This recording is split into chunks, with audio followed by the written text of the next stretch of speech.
ये कहानी एक अलग ही दुनिया की है, जहाँ 4 ऐसी नेशन इनिको में रहती हैं, जिनके पास अपनी अपनी सुपर पावर्स हैं। इनमें से एक है एयर बेंडर्स, जिनके पास हवा को कंट्रोल करने की ताकत है। दूसरे फायर बेंडर्स, जो कहीं भी आग लगाकर उसे कंट्रोल कर सकते हैं। फिर वाटर बेंडर्स, जो कि पानी को कंट्रोल कर सकते हैं। और आखिर में अर्थ बेंडर्स, जिनके पास जमीन और उसकी मिट्टी को कंट्रोल करने की ताकत है। ये सभी लोग अपनी ताकतों का इस्तेमाल करते हुए लड़ना पड़े, इस दुनिया में जंग ना हो जाए, इनके लिए अवतार यानी एक ऐसे इंसान का होना जरूरी है जिसके पास हवा, पानी, आग और जमीन चारों एलिमेंट्स को एक साथ कंट्रोल करने की सुपर पावर हो। पता चला है कि फायर बेंडर्स ने अब इस दुनिया में हुकूमत करने की ठानी है और इसीलिए वो बाकी सभी बेंडर्स को मार रहे हैं। इस जंग को रोकेगा अवतार एंग, जो कि इस वक्त एक एयर बेंडर है। उसे उसके मास्टर एयर बेंडिंग के लिए ट्रेन करते हैं, पर अभी तक एंग अपने अवतार होने की सच्चाई नहीं जानता। इसीलिए बाकी एयर बेंडर्स एंग के मास्टर पर गुस्सा हो रही है कि एंग को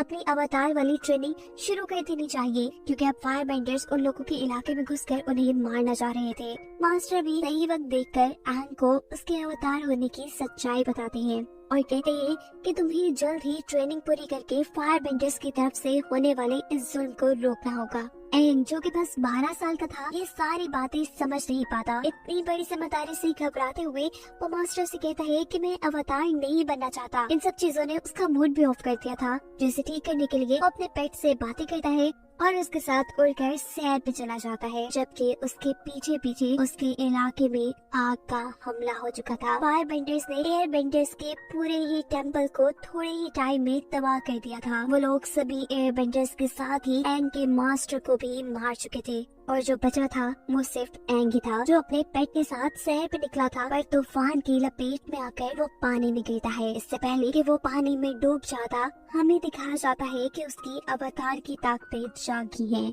उसके सर में बने टैटू से तेज रोशनी निकली थी। इस सीन के बाद कहानी में पूरे 100 साल गुजर जाते हैं और अचानक एक बर्फीले पहाड़ में से तेज रोशनी निकलने के साथ एक बड़े धमाके की तरह वो पहाड़ फट जाता है, जिसमें से अब एंग निकला था। ये वाटर बेंडर्स का इलाका था, जहाँ कटारा नामी वाटर बेंडर अपने भाई के साथ ट्रेनिंग कर रही थी। ये वाक्य देखकर वो दोनों घबरा जाते हैं और एंग को अपने टेम्पल में ले आते हैं। एंग का यहाँ से निकलना फायर बेंडर्स का प्रिंस ज़ुको भी देख चुका था, जो दुनिया में अवतार को ही ढूंढने के मिशन पे था। यहाँ वाटर बेंडर्स के टेम्पल में जब एंग को होश आता है तो वो अपने साथ होने वाला सब कुछ यहाँ लोगों को बताता है कि जब उसके इलाके में आग का हमला हुआ था तो तब वो सैर के लिए वहाँ से निकला हुआ था और एक तूफान में फंसने के बाद उसे इस टेम्पल में होश आया है। वाटर बेंडर्स की एक ओल्ड लेडी उससे कहती है कि ऐसा कैसे हो सकता है, जिस हमले की तुम बात कर रही हो वो आज से पूरे 100 साल पहले इस दुनिया में हुआ था, जिसमें सभी एयर बेंडर्स मारे गए थे।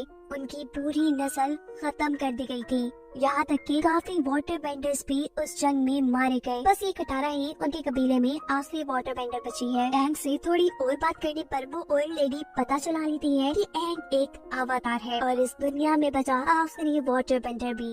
एंग ने यहाँ पर अपने पेट को भी बुला लिया था। कुछ दिन वो यही रुकता है और वाटर बेंडर कतारा का अच्छा दोस्त बन जाता है, जिससे अभी तक अपने पावर्स पर कंट्रोल करना नहीं आया था। एंग उसे अपनी सोल और इमोशंस पर कंट्रोल करते हुए फोकस करने की स्किल बताता है, जिसकी मदद से अब वो अच्छे से वाटर बेंडिंग कर पा रही है। दूसरी तरफ फायर बेंडर्स का प्रिंस ज़ुको अपने अंकल के साथ मिलकर अवतार एंग को पकड़ने के लिए वाटर बेंडर्स के विलेज में आता है और गाँव वालों से जब शराफत के साथ एंग को उसके हवाले करने का कहता है तो उसे बचाने के लिए कटारा का भाई ज़ुको को लड़ने का चैलेंज दे देता है। ज़ुको एक ट्रेंड फायर बेंडर था, जबकि उसके सामने एक आम इंसान जिसे वो बड़ी आसानी से हरा चुका था। इससे पहले कि वो अपने सामने वाले लड़के को मार देता, लड़ाई खत्म करने के लिए एंग सामने आता है और उनके साथ चला जाता है।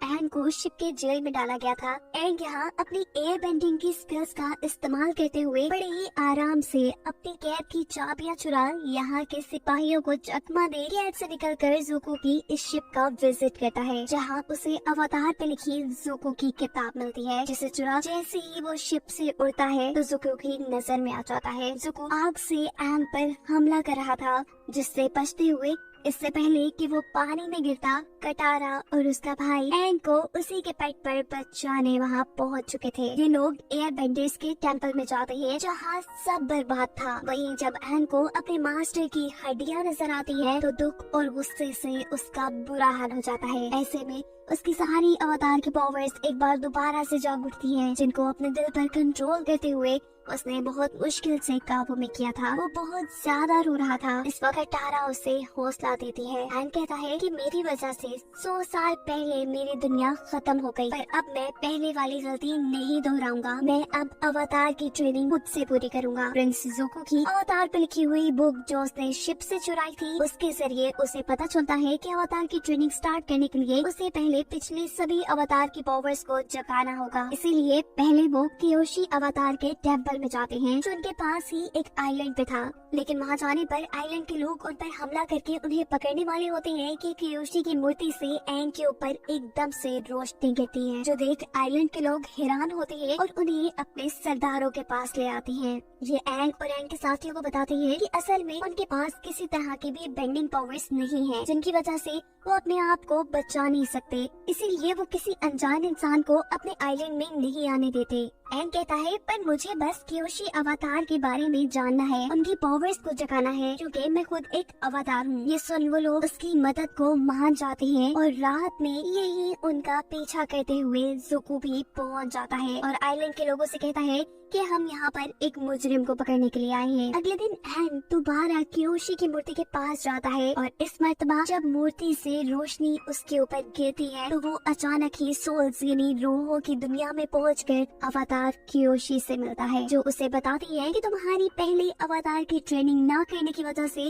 दुनिया इस हाल तक पहुंची है और अब भी अगर तुमने ट्रेनिंग ना की तो वाटर बेंडर्स का इलाका भी तबाह हो जाएगा, जिसके वियंस भी कियोशी ने एंग को दिखाए थे। वो कहती है कि ट्रेनिंग तुमने खुद से अकेले रहकर करनी है, सबका साथ छोड़कर, क्योंकि हमारे करीबी लोग ही हमारी कमजोरी होती है और अवतार कमजोर नहीं हो सकता। जिसके फौरन बाद कियोशी अपनी अवतार वाली पावर्स का इस्तेमाल करते हुए एंग की बॉडी पर कब्जा करके अपनी इंसानों वाली दुनिया में लोगों की मदद के लिए आती है, जहाँ उसे पता चल गया था कि उसके लोग मुश्किल में हैं। उनके ऊपर फायर बेंडर्स ने हमला कर दिया था। इस जगह पहले कटारा ज़ुको से लड़ी थी, वो उसे अच्छी टक्कर देना चाहती थी, पर अभी खुद पूरी तरह ट्रेन ना होने की वजह से वो ऐसा नहीं कर पाती। पर कियोशी ने तो कुछ ही देर में अपने चारों एलिमेंट्स की बेंडिंग पावर्स का इस्तेमाल करते हुए फायर बेंडर्स के सभी सिपाहियों को वहाँ से दूर गिराया था। सभी डर कर यहाँ से भाग चुके थे, जिसके बाद कियोशी एंग की बॉडी से निकल जाती है और वो अपने असल हालत में आ जाता है। गाँव वाले एंग का शुक्रिया करते हैं क्योंकि उन्हें तो एंग ही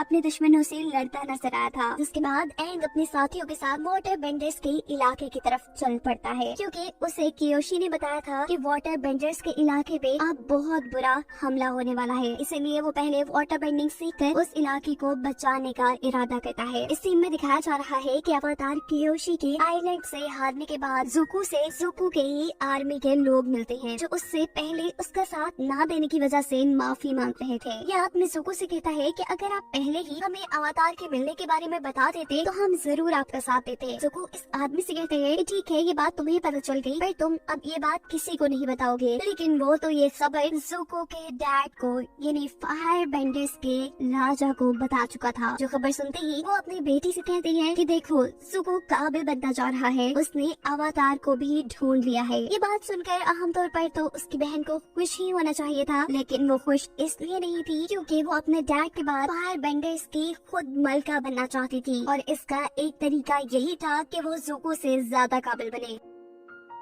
यहाँ वाटर बेंडर्स के इलाके की तरफ उड़ते हुए एंग को अपने ही जैसा एक एयर बेंडर मिलता है जो हवा में उड़ रहा था। एंग फौरन ही उसका पीछा करते हुए एक ऐसे शहर में आता है जहाँ सभी अर्थ बेंडर्स रहते थे, जो जमीन, पत्थरों और जमीन की मिट्टी को कंट्रोल कर सकते थे। एंग बेचारा ये देखकर थोड़ा उदास हो जाता है कि उसे जो बच्चा उड़ता हुआ दिखाई दिया था वो कोई एयर बेंडर नहीं था, बल्कि एक साइंटिस्ट का बेटा था और अपने डैड के दिए एक गैजेट की मदद से उड़ पा रहा था। ये लोग उस साइंटिस्ट से भी मिलते हैं जो उन्हें बताता है कि फायर बेंडर्स अक्सर यहाँ पर आग के धमाके करते रहते हैं, जिनसे बचने के लिए उसने काफी सारी इन्वेंशंस की है। साथ ही उसने बादशाह के लिए बहुत से हथियार भी बनाए थे। साइंटिस्ट का बेटा एंग से कहता है कि तुम तो एक एयर बेंडर हो ना, तुम हमारी मदद कर सकते हो। दूसरी तरफ इसी बच्चे के उड़ने की खबर फायर बेंडर्स को भी पता चलती है कि अर्थ बेंडर्स के एक इलाके में उड़ता हुआ लड़का दिखाई दिया है, जरूर वो एक एयर बेंडर होगा। फायर बेंडर्स का प्रिंस ज़ुको इस बार भी अकेले अपने अंकल के साथ इस अर्थ बेंडर्स के शहर में आने का डिसाइड करता है और इसी शहर में कटारा एक ऐसे लड़के का पता चलाती है जो फायर बेंडर्स के लिए जासूसी कर रहा था, और जब वो अपने साथी के साथ उनका पीछा करती है तो उन्हीं के हाथों पकड़ी जाती है। ये सभी फायर बेंडर्स मिलकर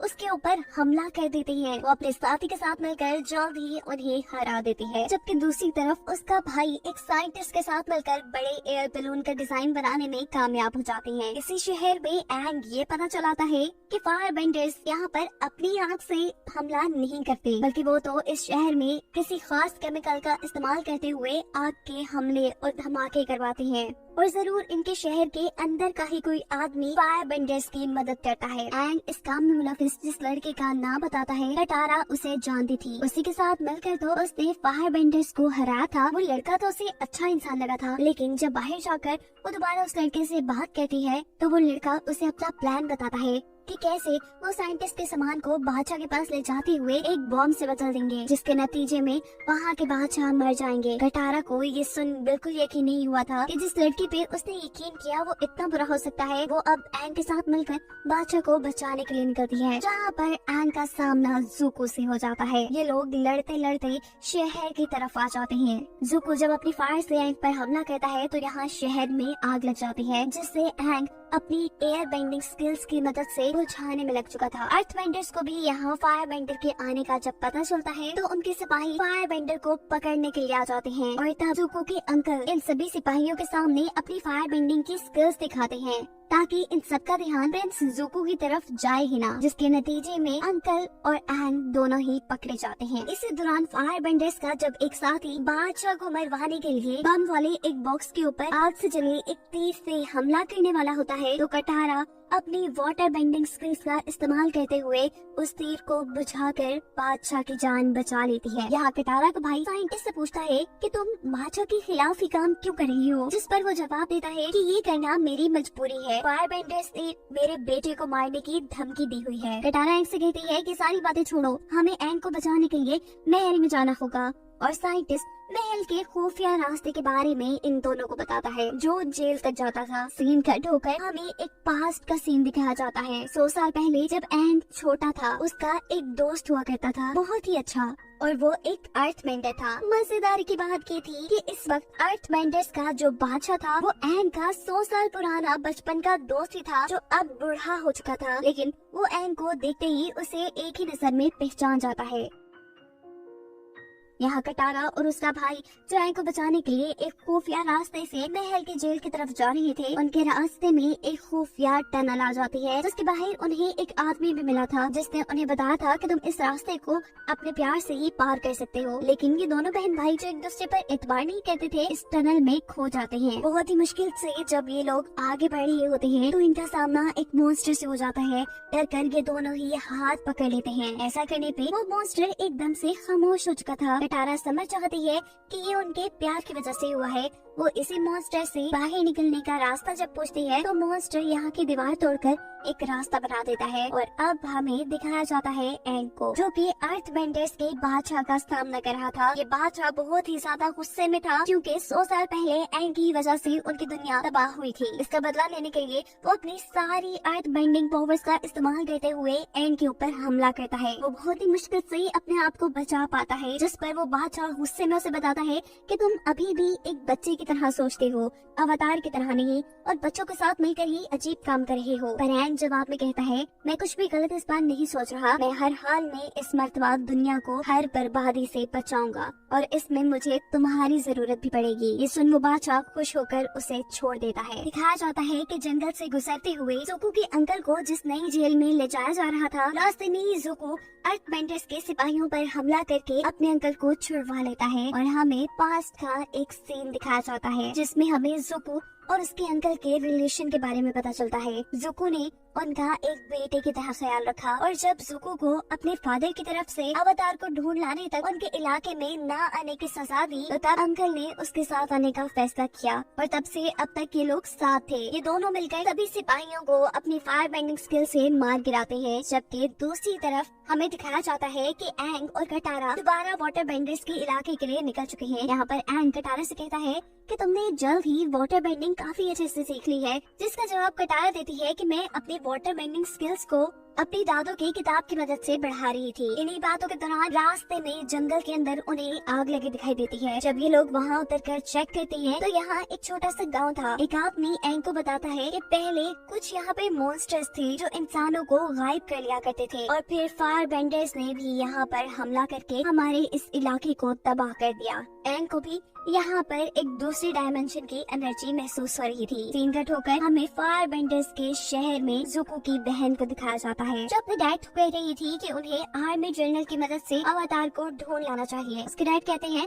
ठीक है तुम ये भी करके देख लो, लेकिन जो अवतार को पहले लेकर आएगा वही यहाँ का राजा बनेगा। ये काम चाहे पहले तुम करो या ज़ुको, पर ये बात याद रखना कि ज़ुको बड़ी ही तेजी से आगे बढ़ रहा है। ये सुन वो लड़की काफी गुस्से में आ जाती है, जबकि इस सीन में हमें दिखाया जाता है कि दबा हुए गांव के अंदर जहां एंग को दूसरी डायमेंशन की एनर्जी महसूस हो रही थी, वो अपनी अवतार वाली स्किल्स का इस्तेमाल करते हुए अपनी और अपने दोस्तों की सोल को उस दूसरी डायमेंशन के अंदर ले जाता है, जहां उनके सामने एक अजीब सा मॉन्स्टर आता है जो गुस्से में इन तीनों को एक ही हाथ से मारकर दूर गिरा चुका था और बहुत जोर से चिल्ला रहा था। इसी दुनिया में कटारा के भाई को एक फॉक्स मिलती है जो उसे कहती है कि जिस मॉन्स्टर को तुमने देखा है वो काफी दर्द में है, तुम उसे दर्द से निकाल दो, तुम्हारी सारी मुश्किलें हल हो जाएंगी। यहाँ दिखाया जा रहा है कि कटारा को कटारा की मॉम इसी दुनिया में नजर आ रही है। वो अपनी मॉम के पास जाना चाहती है, लेकिन अचानक ही फायर बेंडर्स का उनके ऊपर हमला हो जाता है, जिनसे बचाने के लिए कटारा की मॉम कटारा को एक जगह पर छुपा देती है और फिर फायर बेंडर्स उसकी आंखों के सामने उसकी मॉम को जलाकर मार देते हैं। ये उसकी बचपन की यादें थी जिनमें वो पूरी तरह खो चुकी थी कि अचानक एक नया मॉन्स्टर उसके सामने आकर उसे कैद कर लेता है। इसी दुनिया में कटारा के भाई को भी कुछ ख्याल आते हैं, जहाँ उसके फादर और उसके अंकल आपस में बातें कर रहे हैं कि ये लड़का किसी काम का नहीं है, वो कोई मास्टर नहीं बन सकता। ये बातें उसे दुख देती है, वो भी इन ख्यालों में खो जाता है और अचानक वो मॉन्स्टर जिसने कटारा को कैद किया था वो उसके भाई को भी कैद कर लेता है। अब तो एंग को भी इस दुनिया में अपना एयर बेंडर्स का टेम्पल नजर आ रहा था, लेकिन वो एक ही सेकंड में समझ आता है कि ऐसा नहीं हो सकता, ये कोई इल्यूजन है।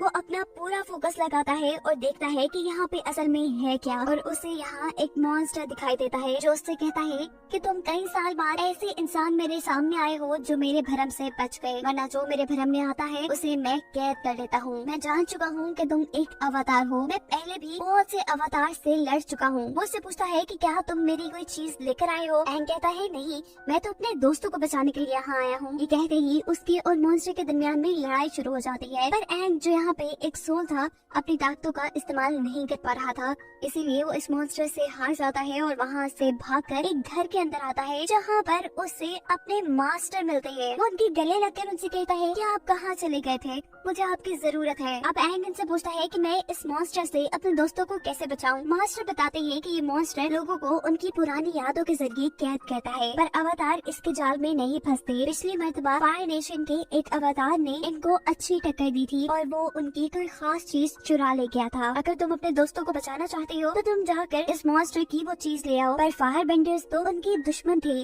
उनके इलाके में जाना एंग के लिए काफी खतरनाक साबित हो सकता था, पर एंग के पास कोई और रास्ता भी नहीं था। इसीलिए वो अब जल्दी से इस सोल की दुनिया से असल दुनिया में वापस आता है और फायर बेंडर्स के इलाके की तरफ बढ़ जाता है। यहाँ पर एक आदमी, एक फायर बेंडर जिसे लगता था कि चारों किस्म के बेंडर्स के दरमियान भी अमन होना चाहिए, वो एंग की मदद के लिए मान जाता है और एंग को अपने अवतार वाले टेम्पल में लेकर आता है, जहाँ अवतार की जमा की हुई काफी सारी चीजें थी। पर एंग को अब ये समझ नहीं आ रहा था कि इसमें से मॉन्स्टर की अहम चीज क्या होगी। इससे पहले कि वो यहाँ से कुछ उठाता, यहाँ पर दूसरे फायर बेंडर्स एंग को पकड़ने के लिए आ जाते हैं। अच्छा फायर बेंडर एंग से कहता है कि तुम अपना काम करो, इनको मैं खुद संभाल लूंगा। वो उन फायर बेंडर्स को संभालने की कोशिश में लग जाता है, जबकि एंग अपनी अवतार वाली पावर्स का इस्तेमाल करते हुए फायर बेंडर्स के अवतार से मिलता है, जो उसे बताते हैं कि मेरे पास उस मॉन्स्टर की माँ की मूर्ति है। वो अब असल दुनिया में वापस आकर जल्दी से वो मूर्ति उठाकर मॉन्स्टर के पास जाने ही वाला था कि यहाँ एक और मॉन्स्टर एंग के ऊपर हमला कर देता है। ये मॉन्स्टर एक बाउंटी हंटर का था, जिसे ज़ुको और उसके अंकल ने अवतार को पकड़ने के लिए हायर किया था। ऐसे एंग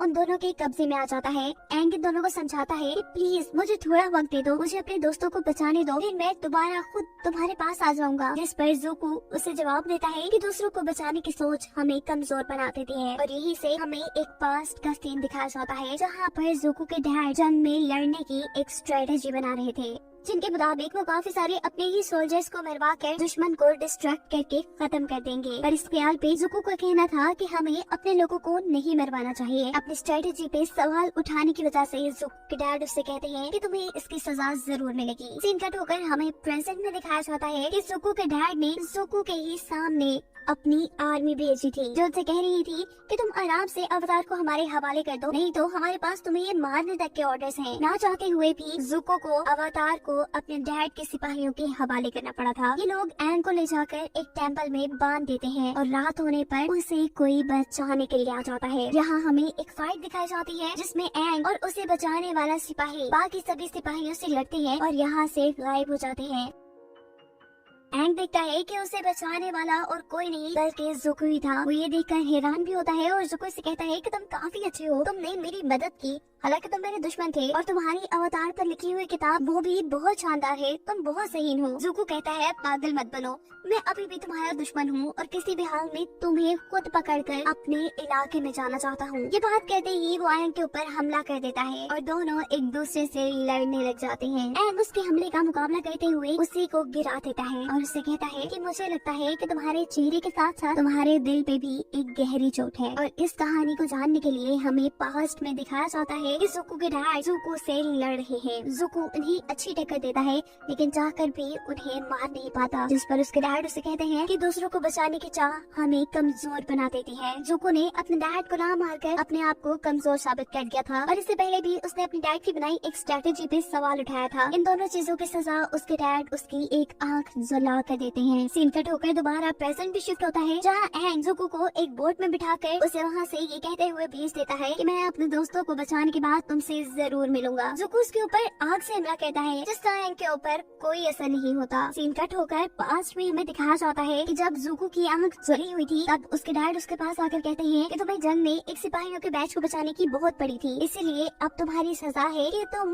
उसी बैच के साथ हमारे इस इलाके से निकल जाओगे, तब तक के लिए जब तक तुम्हें कोई अवतार नहीं मिल जाता। खैर नए सीन में दिखाया जाता है कि एंग दोबारा जली हुई गांव में आकर दूसरे डायमेंशन में पहुंच चुका था। वहाँ मॉन्स्टर को मॉन्स्टर की गुमी हुई मूर्ति वापस करता है, जिसके बदले ये मॉन्स्टर वहाँ सभी इंसानों को आजाद कर देता है। एंग को यहाँ कटारा और उसका भाई मिले थे, जिनको देखने से ज्यादा वो इस चीज से खुश था कि बाकी गांव वाले अपने गुमे हुए लोगों से मिलकर काफी खुश हो रहे थे। ये लोग फाइनली अब वाटर बेंडर्स के इलाके में पहुँच जाते हैं, जहाँ सभी वाटर बेंडर्स अवतार को देखकर इसलिए खुश हैं कि वो जानते हैं कि फायर बेंडर्स उनके ऊपर हमला करने वाले हैं और अवतार के यहाँ होने की वजह से वो उनसे जंग बहुत ही आसानी से जीत जाएंगे। जबकि फायर बेंडर्स के इलाके के अंदर ज़ुको की बहन यहाँ कुछ लोगों से फाइट कर रही है अपनी फायर बेंडिंग स्किल्स के जरिए, और उसके डैड उसके स्किल्स को देखकर कहते हैं कि नहीं तुम तो बहुत स्लो, बहुत बेकार हो। ये सुन उस लड़की को गुस्सा आ जाता है और वो अपने दोस्तों से कहती है कि मैं सब जानती हूँ कि मेरे डैड की चाल है, वो असल में मुझे बादशाह बनाना ही नहीं चाहते। वो चाहते हैं कि उनका बेटा ज़ुको ही बादशाह बने, लेकिन मैं उससे ज्यादा काबिल हूँ और मैं ये बात प्रूफ करके रहूंगी। वाटर बेंडर्स के इलाके में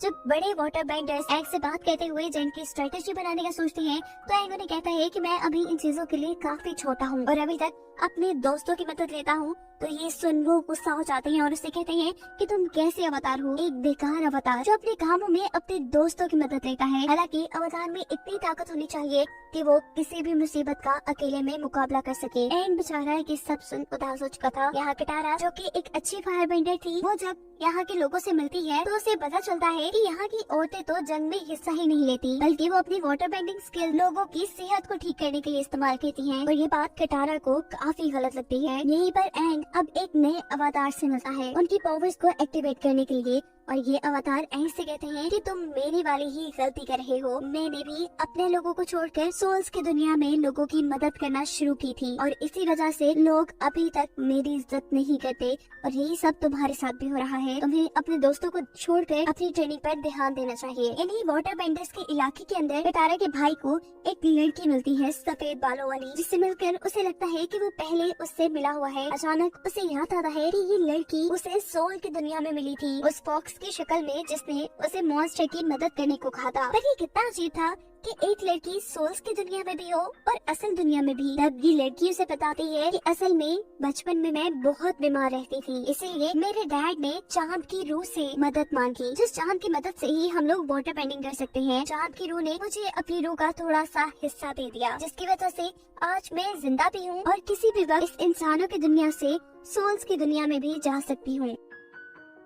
यही फायर बेंडर्स के इलाके के अंदर जुको की बहन अपने डैड को अपनी ऐसी फायर बेंडिंग स्किल्स दिखाती है जिसमें उसने अपने हाथों से बिजली भी निकाल ली थी। ये देख उसके डैड खुश हो जाते हैं, जबकि इस सीन में हमें दिखाया जाता है कि फायर बेंडर्स अब वाटर बेंडर्स के इलाके पर हमला करने के लिए आगे बढ़े थे। उनके पास एक एयर बलून भी था जिसके अंदर फायर बेंडर्स के जर्नल थे। वाटर बेंडर्स भी दिमागी तौर पर इस जंग के लिए तैयार थे, पर उनके पास इतनी बड़ी फौज नहीं थी कि वो फायर बेंडर्स का सामना कर सके। तब किटारा उन्हें मशवरा देती है कि औरतें भी इस जंग में हिस्सा लें। अपनी बात को प्रूफ करने के लिए वो यहाँ के सरदार से अपनी अच्छी वाटर बेंडिंग स्किल्स के जरिए लड़ती है और ये प्रूफ कर देती है कि औरतें भी जंग में हिस्सा ले सकती हैं। यहाँ पर हमला हो जाता है एंड किटारा और सभी लोग इस हमले को रोकने में लग जाते हैं, लेकिन जुको के अंकल अपने जर्नल को कहते हैं कि आज पूरा चांद है। वाटर बेंडर्स को अपनी ताकत चांद से मिलती है, इसीलिए आज वो लोग तुमसे हार नहीं सकते। और तब जर्नल जुको के अंकल को बताता है कि मेरा प्लान तो उन्हें हराना है ही नहीं, बल्कि मेरा प्लान तो कुछ और ही है। मुझे पता है कि ऐसा चांद साल में एक मरतबा आता है और जिस दिन चांद पूरा गोल और इस तरह चमकदार होता है, उस दिन चांद की सोल और समुद्र की सोल यही पीछे झरने के अंदर मिलती है। वो कहते हैं कि मैं उन दोनों सोल्स को ही मार दूंगा। जुको के अंकल जर्नल से कहते हैं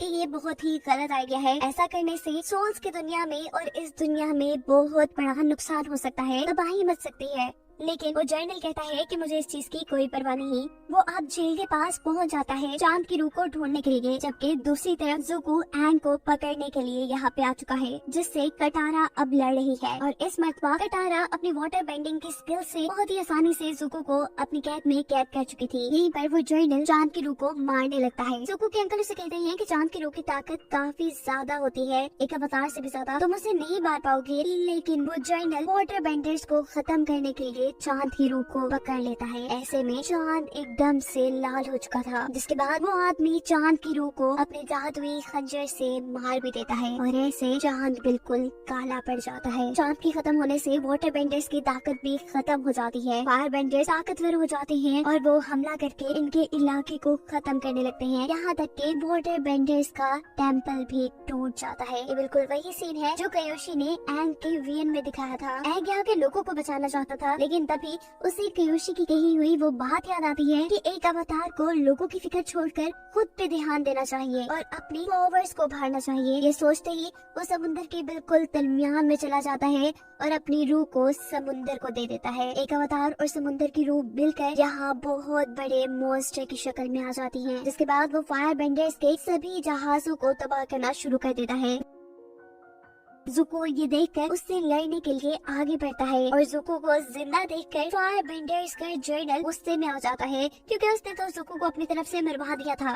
ये दोनों अवतार से लड़ना छोड़कर आपस में ही लड़ना शुरू हो जाती हैं। जुको इसको बहुत मारता है और जब वो उसे हरा देता है तो तब ये आदमी ज़ुको को कहता है कि तुम्हें क्या लगता है कि तुम इस अवतार को पकड़ के भी ले जाओगे तो क्या तुम्हारे डैड तुम्हें बादशाह बना देंगे? अरे नहीं, वो तो तुम्हें बेवकूफ बना रही है। वो तुम्हें आगे रखकर असल में तुम्हारी बहन को जोश दिलाती है, जिसकी वजह से वो तुमसे ज्यादा ताकतवर बन रही है और वो उसी को असल बादशाह बनाना चाहती है। और मैं भी तुम्हारी जान का दुश्मन क्यों हूँ? इसीलिए कि ये भी तुम्हारे डैड का ही हुक्म है। यही सीन कट होकर हमें उस लड़की को दिखाया जाता है जो चांद के सोल के टुकड़े की वजह से जिंदा थी, जिसे हमने फॉक्स की शक्ल में सोल्स की दुनिया में भी देखा था। वो अभी भी कटारा के भाई से बात कर रही थी। वो कटारा के भाई को कहती है कि एक मर्तबा चांद ने मुझे अपनी सोल का टुकड़ा देकर मुझे जिंदा किया था और आज चांद को मेरी जरूरत है। ये कहते ही वो पानी के अंदर डूब जाती है, अपनी सोल को समुद्र और चांद के हवाले कर देती है और ऐसे चांद एक मर्तबा फिर से जिंदा होकर आसमान में चमकने लगता है। सब कुछ ठीक होने के बावजूद भी एंग अभी भी एक मॉन्स्टर की शक्ल में ही था। वो वाटर बेंडर के इस इलाके के काफी तबाह होने की वजह से अभी भी गुस्से में था। जब कटारा उसे कहती है, एंग तुम बहुत अच्छी हो, तुम हमारे साथी हो, हम तुम्हारी फैमिली है, हम तुम्हें कमजोर नहीं कर रहे, बल्कि हम लोग तो तुम्हारी ताकत हैं। तुम अपने आप को ऐसे जाया मत करो, यहाँ के लोगों को तुम्हारी जरूरत है। ये सारी बातें सुनकर एंग का गुस्सा ठंडा होता है और वो पानी से बाहर निकल कर आता है एक बहुत ही ताकतवर अवतार की शक्ल में। पर बाहर आने पे भी वो दुखी था। उसे लग रहा था कि यहाँ पे जितनी भी तबाही हुई है उसकी वजह से हुई है, लेकिन उसके साथी उसे कहते हैं कि ये तबाही उसने नहीं की बल्कि फायर बेंडर्स ने की है। उसने तो यहाँ के कई लोगों की जान बचाई है और दुनिया को बहुत बड़े खतरे से भी बचाया है। एंग कहता है कि अब बस मैं पुरानी चीजों को भुलाकर अपने आगे के सफर पर ध्यान दूंगा, जिसमें कटारा उसे वाटर और एयर बेंडिंग सिखाने में मदद करने वाली थी। सीन कट होकर हम ज़ुको और उसके अंकल को देखते हैं, जिनको अभी भी मालूम नहीं था कि उन्हें क्या करना है, क्योंकि उन्हें तो अपने ही बाप और भाई से धोखा मिल चुका था। दूसरी तरफ ज़ुको के डैड, जिनको ये खबर मिलती है कि वाटर बेंडर्स के काफी सारे इलाके को तबाह करने के बावजूद भी फायर बेंडर्स उनसे हार चुकी हैं, तो वो हैरानकुन तौर पे इस खबर को सुनकर नाराज नहीं होते और अपने लोगों को बताते हैं कि ये तो उनकी सिर्फ एक चाल थी। वो कभी भी वाटर बेंडर्स के इलाके को तबाह करना ही नहीं चाहते थे। वो तो सिर्फ चाहते थे कि अवतार का ध्यान वाटर बेंडर्स के उस इलाके को बचाने में लग जाए, जबकि पीछे से उन लोगों ने तो अर्थ बेंडर्स के इलाके पे कब्जा कर लिया था, वो भी अपनी बेटी के जरिए। यहाँ उनके लोग उससे पूछते हैं कि ज़ुको का क्या होगा, जिस पर ज़ुको के डैड कहते हैं कुछ नहीं, कभी कभार हमें बड़ी बड़ी चीजों के लिए ऐसे कमजोर लोगों की कुर्बानी देनी पड़ती है। अर्थ बेंडर्स के इलाके पर कब्जा करके ज़ुको की बहन बहुत ज्यादा खुश थी और कहानी के आखिर में हमें ज़ुको के डैड अपने साथियों को ये बताते हुए दिखाए जाते हैं कि अब अर्थ के ऊपर से एक फायर बॉल गुजरने वाला है, जिसकी वजह से उनकी ताकतें और भी बढ़ जाएंगी। और ये बताते हुए ये कहानी यहाँ खत्म हो जाती है।